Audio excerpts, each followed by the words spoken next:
Welcome to the Cajun Cooks. I'm Warren Richard, and it's Mardi Gras time in the Big Easy.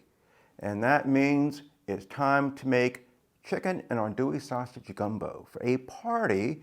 And that's what we're going to cook today, chicken and andouille gumbo. And this will serve 15 to 20 people because we're having a party tomorrow. Join me in the kitchen. All right, so let's start cooking.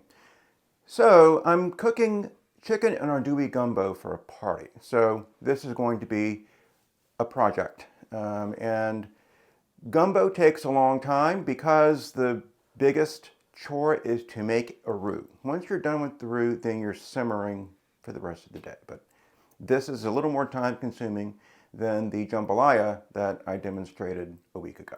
All right, so let's get started. So here's our ingredients. So I'm going to make a roux, and this is going to be a roux that sticks to your ribs. It'll stick to the side of the pot. I'm using 2 cups of peanut oil, and you want to use an oil that really can take a high heat tolerance. So I'm using peanut oil, 2.5 cups of flour, and I may even add a little more. I'm going to do that by feel. And I'll get to that in a minute. So I'm using more flour than oil. And that's because my gumbo is going to be thick. It will not need filet. It will not need okra. Those are ingredients that would help to thicken the gumbo. This will be thick enough. And we'll get to okra gumbo later on. We'll do that in the fall. Normally, I had okra gumbo with seafood, with shrimp, not so much with chicken. All right, so now the ingredients, because I'm doubling a recipe, I have 3.5 large onions that I've chopped. And I say a half because I had a half an onion hanging out in the refrigerator, so why not use it? 6 celery stalks, 2 large green peppers, 5 cloves of garlic that I've chopped up. I have a Creole seasoning that I'm going to use to spice up my roux when I'm done with it. And I have 6 quarts of chicken stock. Some of the chicken stock is stock that I already made. I usually make my own stocks, but you know what? We're all human, and I just didn't have 6 quarts of chicken stock hanging out in the freezer. So some of this is homemade. Some of it is a well-known commercial product, so it's going to be fine. I would not use things like bouillon cubes, or I wouldn't use that. And you're going to need a whisk to get started because you want to mix the flour and the oil. And then when it's smoothed out, when you have that flour and oil mixed together, I like to transition to a slotted spoon like this to get into the corners of the pot because you don't want your oil and your flour to separate. No, you don't want that to happen. And you always want to be aware of the possibility, because I'm going pretty dark with my roux. It's going to be a dark chocolate color. You don't want it to burn. So when flour and oil separates and hangs out in the corners and it starts making black spots, you've got to start your roux all over again. And this will take me about 30 to 40 minutes. You don't want to start this all over again. Now you can also use, if you favor wooden spoons, these paddle looking spoons are fine. I like something that has holes in it because it keeps the oil and flour going together. I've used this sort of spoon already. Either of these are fine, whatever works for you. Now we're going to get started with the roux. Be sure you've taken your bathroom break. Be sure you have your bottle of water. I'm going to have a glass of wine because you cannot leave this alone until it is done. You've got to stir and stir and stir. Think of it as a mindless meditation or a Zen experience. So let's get started. All right. So here's my gumbo pot, pretty big. And I'm going to get rid of my lid. I'm going to get started. I'm going to heat this pot up for a little while before I add my oil so the heat's already going. All right, in goes the oil. And I'm going to let my oil heat up for a bit. And it looks like it's starting to smoke or come together. And it's already getting there now. So now I'm going to cut my flame down to low.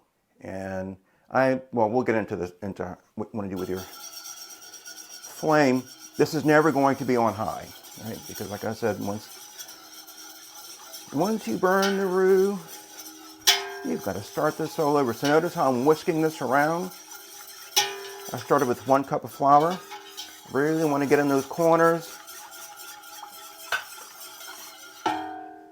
I'm adding a 2nd cup of flour.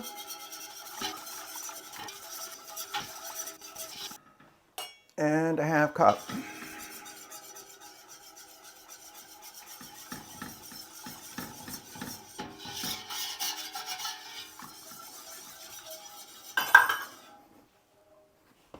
Have your oven mitt handy because these handles are going to get hot. I've got my shirt sleeves rolled up, got my apron on.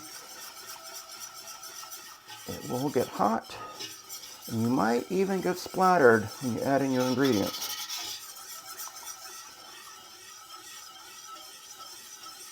All right, so you'll notice this roux is coming together quite nicely, and it already has a dense texture to it, but I think I want to add a spoon more of flour.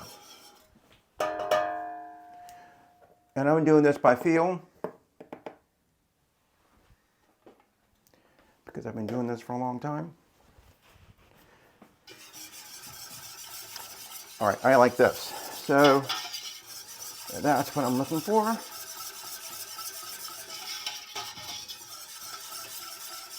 Now you will notice that this is already at a blonde complexion, but we're just getting started. And my flame is on low. So I'm going to transition to my slotted spoon, but I'm going to keep my whisk handy. If I sense that my oil and my flour are beginning to separate, I'm going to whisk it back up. All right, so here we go, and we stir, and we stir, and we stir. All right, so you can see this is starting to take on a bit of a peanut butter color. I've been stirring and stirring. We've been going at it for about 15 minutes. I probably have another 15 minutes to go. All right, so we're just checking in, and we're still not at that dark chocolate color, but we're getting there. All right, so about 5 minutes later, this is what I would think is the peanut butter color, and it's still not dark enough, and I'm whisking and I'm stirring and I'm working up a sweat. Come back in a few minutes. Still at it. We're almost there. Have a look. So now we're approaching the chocolate phase, and I want this to go just a little bit darker, but you can see how smooth this is. I'm keeping the oil and flour constantly going together. This is going to be some good gumbo. All right, this is about as dark as I want to go with this. And you can see it's starting to smoke, so we're going to get some smoky nuances with this. Now I'm going to take this off of my fire. And I've already sweated out my vegetables for about 5 minutes. I'm going to add them to the pot, and you will get splattered. And this is very hot, so have your apron handy so you don't burn yourself. All right, look at that. So now, I'm back over my fire, and I haven't moved beyond low. So this is definitely not a high flame experience here. And I'm going to go ahead, I'm going to season up my sauce here a little bit. All right, so now look at how dark that is. So I'm going to saute these vegetables in this roux. I gave them a splash of a Creole seasoning. And another 5 minutes, we'll be dumping in some of our stock. Almost there. All right, so these have, my vegetables have been sauteing for another 5 minutes. I wilted them as I was making my roux 5 minutes or so before, because I knew that I wanted this roux to get to a very dark color and didn't want it to really get to a point where it's going to burn.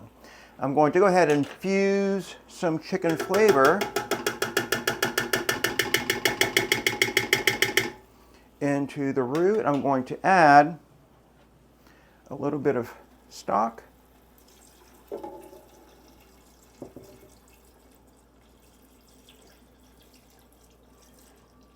And I have 6 quarts of liquid here. I'm going to give this a stir.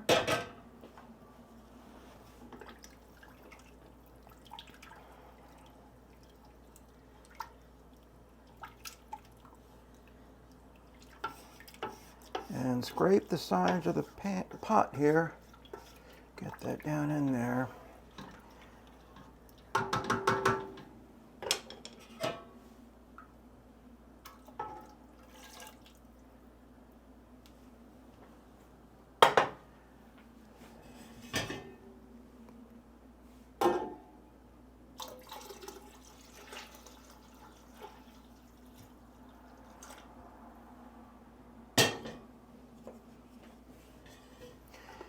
All right, now have a look at this and you think, what is that?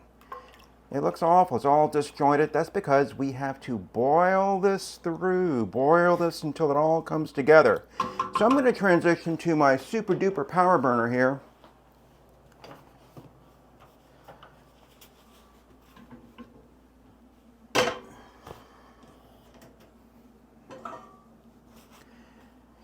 And really, we're done with the hardest part. It took me about 35 minutes to make that roux. So it gives you an idea of how much time. And I want this to boil. I'm using my power burner on my stove. I do not recommend making your roux on your power burner on high. You'll be calling the fire department. All right, so I'm going to let this come to a boil. And then when it starts rolling and we'll be adding more liquid, I'll show you what's happening next. You'll see it'll come out looking pretty good. Come and have a look. We're at a boil now, and you can see all of this is coming together. So I'm going to keep this boiling for a while, but notice what I'm going to do. As this boils, I'm going to add more of my liquid. So the cameraman can come a little close and see what's happening. It's rolling forward, and that's what we want until I incorporate the rest of the stock. Now while this is boiling, I'll bring up a couple of points. First of all, you might be wondering, where's the chicken in the andouille sausage gumbo? Well, it's right here. So we're adding our chicken and our sausage after this boils, and then I put this on the simmer. So I have almost 4 pounds of chicken, 3.75 pounds of chicken to be exact, and about 2 pounds of sausage and smoked ham. I'm going to saute or fry this up a little bit before I add it in, but we'll get there. But in the meantime, this will boil for a little while. When I get it down to a simmer, we'll add our chicken and our andouille. Toil, toil, boil, and goodness, the gumbo's coming along. Take a peek. So this is what we want. And I've incorporated more liquid, and I'll show you again how I did it. Here we go.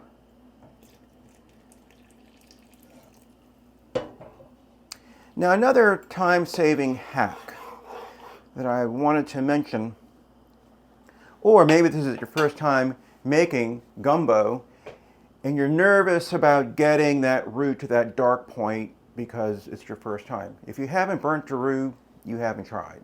Trust me, I've burnt quite a few in my lifetime. Anyway, or you just don't have time. You don't have 40 minutes to stir this thing until it gets to the dark chocolate point. So here's a product that could be a Cajun Cooks savior. It's called Kitchen Bouquet. I remember this from my childhood. If you don't have the color that you're looking for in your gumbo, and I'll show you. Even though my color is perfect for my gumbo, I'll show you how it works. Don't add this while you're making your roux. No, no, no. This is when you want to add it, when it's boiling. So just take a peek. And I'm just going to add a drop because I don't want maybe another drop. There we go. And notice it changes the color. And that's all it's doing. It's not adding anything else. So that's a hack. If this is your first time and you're a little nervous, go ahead and use some of this stuff. Can't hurt. All right. So now this has been boiling, I would say about 30 minutes or so. So I'm going to take this off the boil. Now we're going to simmer. So I'm going to use my simmer burner. And now is a good time to point out something. So you might notice if you have like these spots here, a little bit of oil floating to the top. It's really more of a distraction than anything. You can just stir this and you see it incorporates right back into the gumbo. But keep an eye on it as you're simmering, and you can always skim the top and then put it in a container and toss it out later. This is where you don't want to use cheap oil. Use a high quality peanut oil or vegetable oil, because then you'll have a lot of that, that oil floating at the top. What I have is just a distraction, and it just stir it away. So now we're ready to simmer, and I'm using my simmer burner, and I'm adding my chicken. Now this was chicken that I pulled off of 2 roasted chickens. Actually, I roasted some chickens, and whatever was left over, I just pulled it off the carcass, put it in the freezer, and I've got almost 4 pounds of chicken, so you never have to throw anything away. So I'm going to go ahead, I've deboned the chicken, and I've even included some of the skin. You can take that off or not, I don't really care.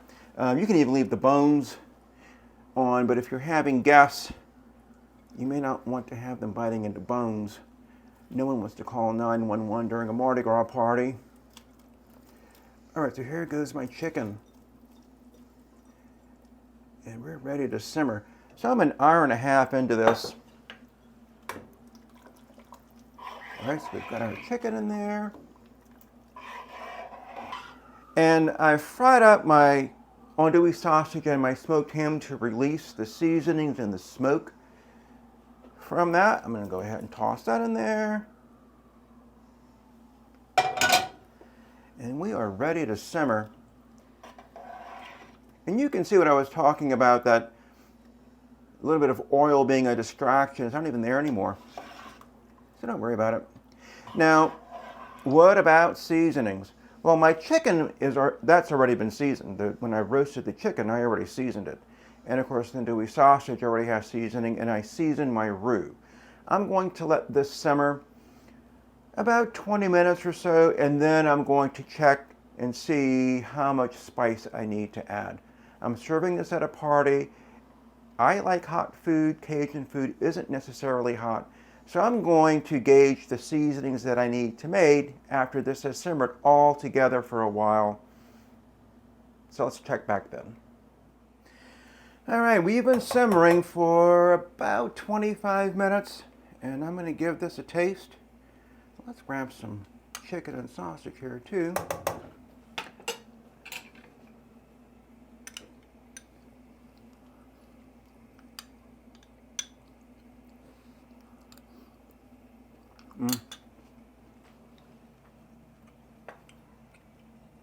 That is really good.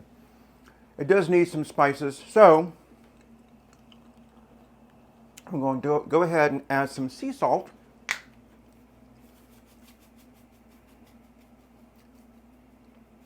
And I just dropped in 3 bay leaves. I think that's enough. Some cracked pepper.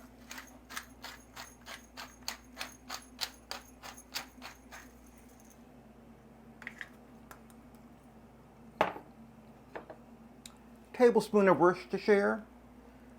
That is certainly optional. If you don't like it, don't add it. I like it.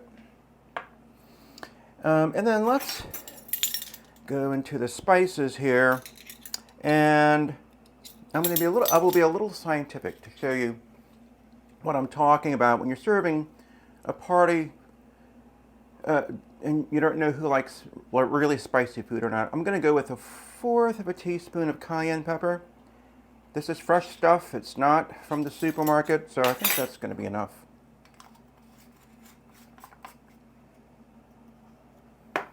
And I have my own Cajun blend. And let's go with a half a teaspoon of that. I can always add spice later, but it's a good start. And here's where I think dried herbs are fine. We always like fresh herbs, but with something like this that's going to simmer, 1/4 of a teaspoon of dried thyme leaves, yeah, maybe a little more.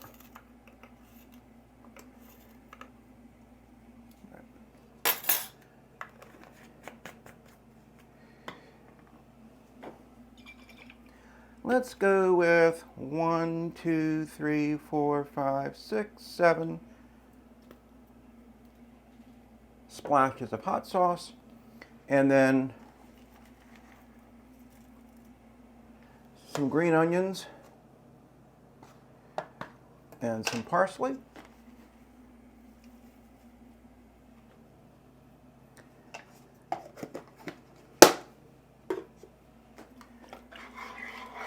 Stir that all together.